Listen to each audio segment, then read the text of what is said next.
ultimate goal that these people have in mind is the goal to create a one world government run by the banking industry, run by the bankers, and they're doing it in sections. The European currency, the euro, and the European Constitution is one part of it.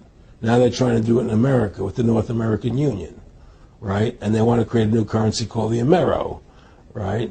And the whole agenda is to create a one world government where everybody has an RFID chip implanted in them. All money is to be in those chips, right? There'll be no more cash. And this is getting me straight from Rockefeller himself. This is what they want to accomplish. And all money will be in your chips. And so instead of having cash, anytime you have money in your chip, they can take out whatever they want to take out whenever they want to. If they say you owe us this much money in taxes, they just deduct it out of your chip digitally. Total control. Total control. And if you're like me or you, and you're protesting what they're doing, they can just turn off your chip. And you have nothing.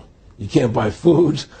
You can't do anything. It's total control of the people. And that chip's connected to a database that has your purchasing records, what you do, what everything, you sell. Everything is in there, you know? And so they want a one world government controlled by them, everybody being chipped, all your money in those chips, and they control the chips, and they control people, and you become a slave. You become a serf to these people. That's their goal. That's their intentions. Aaron, can you be specific about when you met Rockefeller, how it happened in these discussions?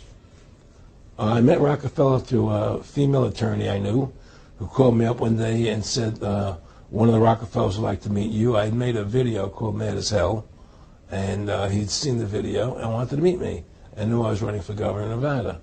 So sure, I'd love to meet him. And I met him, and I liked him, and he was a very, very smart man. And we used to talk and share ideas and thoughts.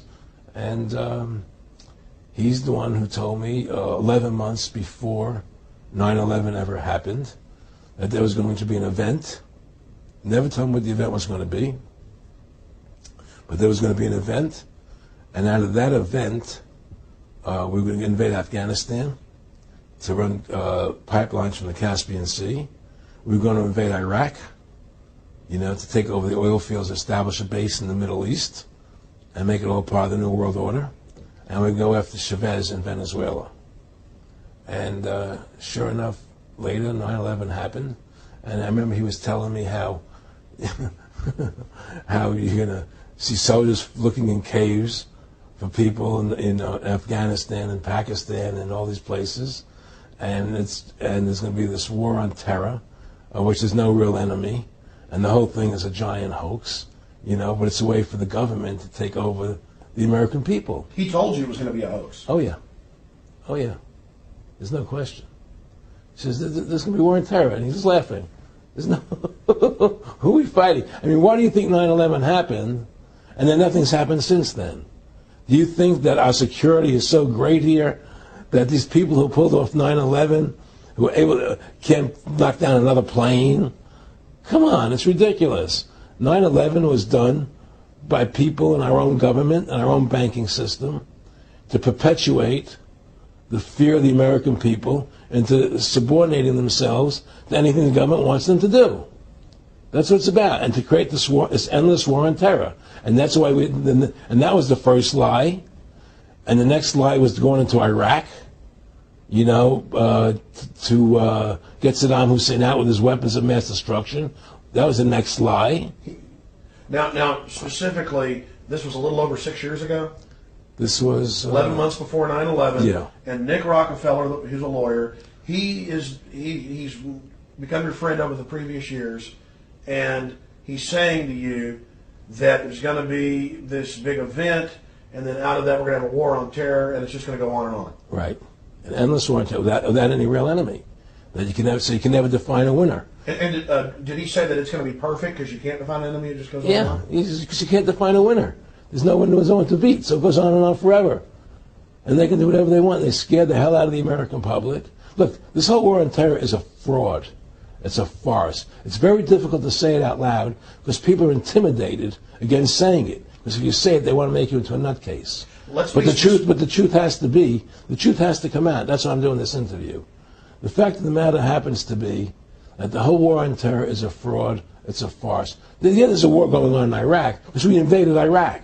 And people over there fighting, But the war on terror, it's a joke, And until we discover what really happened on 9/11 and who was responsible for 9/11, because that's where the war on terror emanates from. That's where it comes from.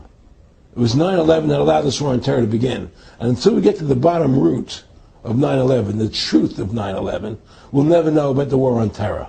Aaron, you said that he was, and I think it's important, and I know this about the Rockefellers from Dr. Dennis Cuddy and many others who literally, you'll be 20 years old in a lunch line at college, and there's David Rockefeller. And they're experts at recruiting and getting what they call players, and that clearly he was, I don't want to make it specific and just get you to reiterate what you said last night about you got 30% of the vote, you were having an effect, you made mad as hell, they knew that you'd started the Constitution Party, They knew that you were somebody who was taking action and getting things done, you'd already made some big films, had a lot of other successes, right. So they were trying to recruit you, and didn't it come down to the point of, hey, we are here to recruit you, and don't worry, your chip's going to say, don't mess with us. This guy's don't touch. Yeah, yes, that did happen. Now, I was definitely being recruited, but it's more subtle than that. Well, in your words, just go through the process, and then what he said. Well, what it is remember, we were friends, and we used to go to my house a lot. We'd have dinner, we'd talk,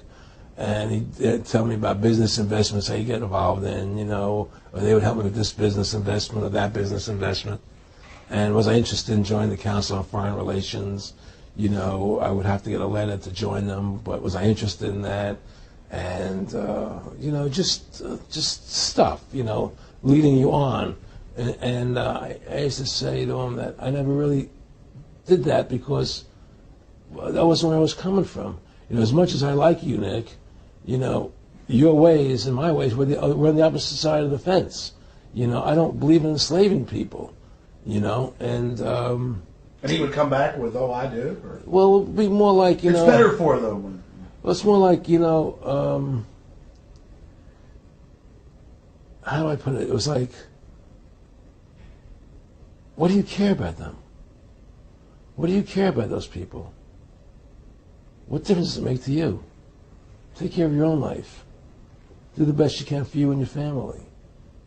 What do the rest of the people mean to you? They don't mean anything to you. They're just serfs. They're just people.